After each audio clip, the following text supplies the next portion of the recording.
యువకుల్ని మంత్రులు చేయాలి, ప్రజల గురించి తెలిసిన వాళ్ళని మంత్రులు చేయాలి. ఇక తీరా రిటైర్మెంట్ అయ్యి పింఛన్ తీసుకునే వాళ్ళని తీసుకొచ్చి ఈరోజు కుర్చీలో కూర్చోబెడితే ఆయన ప్రజల కోసం కానీ రైతుల కోసం కానీ వచ్చి కొట్లాడు మాట్లాడు. ఏమన్నంటే ఇప్పుడు ఏమంటాడు, మేము ఓట్లు కొనలేం, మీరు ఓట్లు లేకుండా అంటే రైతులు చెప్పులు అనుకొని దవడపడి సర్తారు. ఇక నేను చెప్తానండి, ఇది రైతులే చెప్తారు. మేము ఓట్లు కొనలేమని ప్రభుత్వం ఒకవేళ అంటే రాష్ట్ర రైతాంగం అందరూ ఏకమయ్యి చెప్పులు పట్టుకొని దవడపట్టి సర్తారు. దాంట్లో తగ్గేదే లేదు. ఎందుకంటే ప్రభుత్వం ఏమో బోనస్ ఇస్తాం, అరకరక 15,000 ఇస్తామని చెప్పి ఇప్పుడు తీరా లాస్ట్కి ఓట్లు వేయకండి మేము కొనలేమని ఈరోజు రాష్ట్ర ప్రభుత్వం నిర్ణయం తీసుకుందట. మరి రైతుల కోసం కూడా అంతో కొంత చేయాలి కదా. ఒకసారి చూడండి, ఇక ఓట్లు కొనలేదు, వరి సాగు చేయడం బంద్ చేయండి. అయితే మేము కూడా ఒకటి చెప్తా ఉన్నాం, నువ్వు కూడా మంత్రి పదవికి రాజీనామా చేయి, మీలాంటి వాళ్ళు మాకు కూడా అవసరం లేదు, అది కూడా మా డిమాండ్. నీకెట్లా డిమాండ్ ఉందో మాకు కూడా డిమాండ్ ఉంది.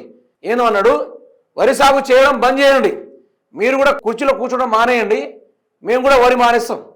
రేవంత్ రెడ్డి కూడా దిగిపోనండి, మీరు కూడా ఇద్దరు దిగిపోయి ఓ షిప్ప పట్టుకొని అడుక్కొని రండి సార్, ఊర్లు పట్టుకొని. ఇంకేమంటాడు, కేంద్ర ప్రభుత్వ ఆదేశాల మేరకే నిర్ణయము మీదో కేంద్రము.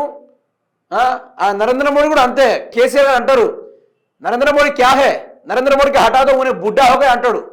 ముసలోడు అయిపోయిండు, అతని పక్కకు జరిపోయండి, మనం పగ్గాలు చేపట్టుకుందాం, దేశాన్ని మలుచుకుందామని కేసీఆర్ గారు మాట్లాడారు ఒక సభలో.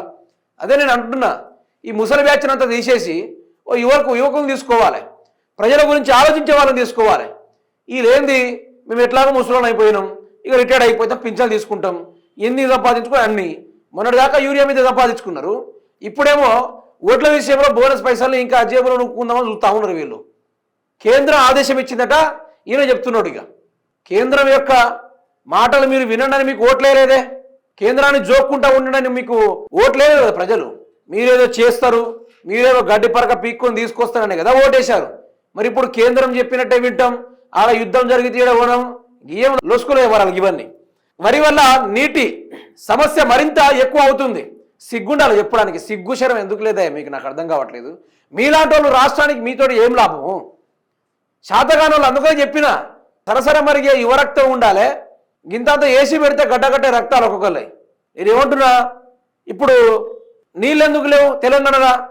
మంచిగా ఆలోచిస్తే గోదావరి నీళ్లు ఉన్నాయి, ఆ నీళ్ళని తీసుకొచ్చి మన దాంట్లో పోయొచ్చు కదా, ఆ నీళ్ళని తీసుకొచ్చి మొత్తం పూర్తిసారి అందియచ్చు కదా.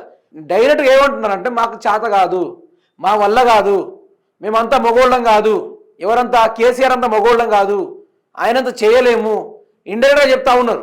నేనేదో పెద్దగా అల్లుతాను దీన్ని, మీరే చూడండి ఏమంటాడో. వరి వల్ల నీటి సమస్య మరింత ఎక్కువ అవుతుంది. కేటీఆర్ ఉన్నప్పుడు ఎండాకాలంలో మొత్తాలు పడ్డాయి, పొలాలు కోస్తాం కెనాలు ఆపానంటే 10 రోజుల తర్వాత కెనాలు ఆపేది. ఆ తీరుగా పుష్కలంగా నీళ్ళు వచ్చినాయి. కానీ ఇప్పుడు అట్లా కాదట, నీళ్ళు ఇబ్బంది అవుతున్నాయి, మీరు బంద్ పెట్టుకోండి అని చెప్తా ఉన్నాడు. రైతుల ప్రత్యామ్నాయ పంటల వైపు మొగ్గు చూపాలి వ్యవసాయ శాఖ మంత్రి తుమ్మల నాగేశ్వరరావు. అంటే ఎట్లా అంటున్నారంటే, ఇప్పుడు రాజస్థాన్లో నీళ్లు లేకపోతే ఏం చేస్తారు వారు, వర్షాధార పంటలు వేస్తారు. అవేంటిది, జొన్నలు కానీ లేకుంటే గోధుమలు కానీ శనగలు కానీ మెంతులు కానీ ఇలాంటివి వేస్తూ ఉంటారు కదా, అవి మాత్రమే వేయాలి, నీళ్ళతో పండే వరిని మాత్రం పండియొద్దు అంటాడు. రైతులు మీరేమంటారు మీరే చెప్పండి. ఇక ఒడ్లు కొనడట, మరి ఏం చేయాలి వీళ్ళని?